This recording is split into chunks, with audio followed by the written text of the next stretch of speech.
శ్రీమాత్రే నమః. ఈరోజు 30వ శ్లోకం. అంతకంటే ముందు ఒకసారి 29వ శ్లోకాన్ని చెప్పుకుందాం.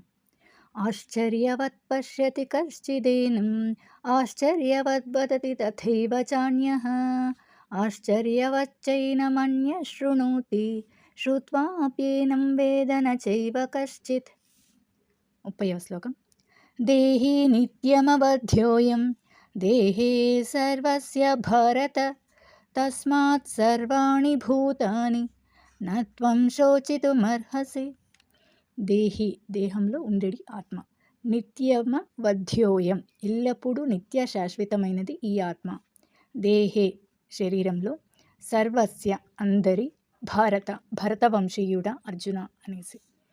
తస్మాత్ కాబట్టి సర్వాణి అందరి భూతాని ప్రాణులు నా కాదు త్వం నీవు శోచితుమర్హసి శోకించుట తగదు.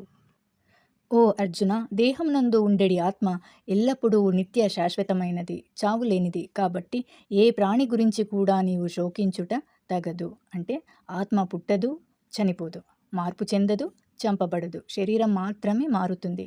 శోకం అనేది అనవసరమని ఈ శ్లోకం యొక్క అర్థం. శ్లోకాన్ని ఇంకొకసారి చెప్పుకుందాం.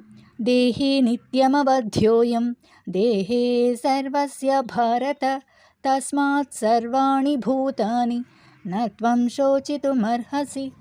31వ శ్లోకాన్ని రేపు చెప్పుకుందాం.